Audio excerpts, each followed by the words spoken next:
যমুনার পানি বাড়ছে বাড়ছে নদী তীরবর্তী মানুষের দুর্ভোগ।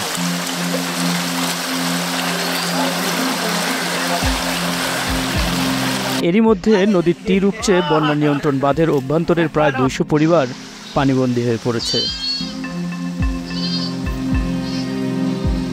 বর্তমানে এই নদীর পানি বিপদসীমার ৫৮ সেন্টিমিটার ওপর দিয়ে প্রবাহিত হচ্ছে। পানির প্রবল স্রোতে নৌঘাটের পাকা সড়কের কিছু অংশ ভেঙে গেছে। নির্দেশনা মোতাবেক আমরা বিগত কয়েকদিন ধরে বন্যা পরিস্থিতি পর্যবেক্ষণ করছি। সেই ধারাবাহিকতা আজকে সকালে আমরা সরেজমিনে পরিদর্শনে এসেছি। আমাদের উপজেলা প্রকল্প বাস্তবায়ন কর্মকর্তা সংশ্লিষ্ট আমাদের ভান্ডারবাড়ি ইউনিয়ন পরিষদের চেয়ারম্যান সহ আমাদের উপজেলা পরিষদের মহিলা ভাইস চেয়ারম্যান ছিল। আমরা নৌকায় করে দেখেছি তলিয়ে গেছে নৌঘাট সড়ক, ফলে নৌঘাটের সাথে উপজেলা সদরের যোগাযোগ বিচ্ছিন্ন হয়ে পড়েছে। বিভিন্ন জায়গায় স্থানীয়রা বালুর বস্তা ফেলে পানি নিয়ন্ত্রণের চেষ্টা করছেন।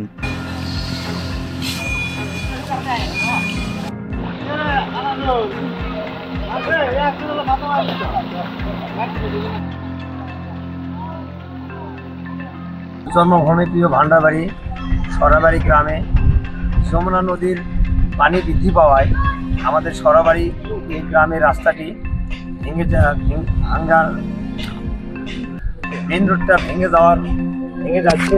এদিকে যমুনা নদীর শহরাবাড়ি ঘাট এলাকায় বিপদসীমার ৫৮ সেন্টিমিটার ওপর দিয়ে বন্যার পানি প্রবাহিত হচ্ছে। পানিবন্দী হয়ে পড়া অনেকেই ঘরবাড়ি ছেড়ে গবাদি পশু নিয়ে বন্যা নিয়ন্ত্রণ বাঁধে আশ্রয় নিচ্ছেন, আবার অনেকেই নিরাপদ আশ্রয়ের খোঁজে ছুটছেন দিক বিদিক। তবে পানিবন্দী হওয়ার পরও অনেক মানুষকে জলমগ্ন ঘরের ভেতরে মাচাং তৈরি করে বসবাস করতে দেখা গেছে। দিন যাচ্ছে বাড়ছে বানভাসী মানুষের সংখ্যা। এদিকে পানির নিচে তলিয়ে গেছে চর এলাকার প্রায় ১০০ হেক্টর জমির ফসল। বন্যার ভয়াবহ রূপে দুশ্চিন্তায় পড়েছেন বন্যা কবলিত হাজার হাজার মানুষ।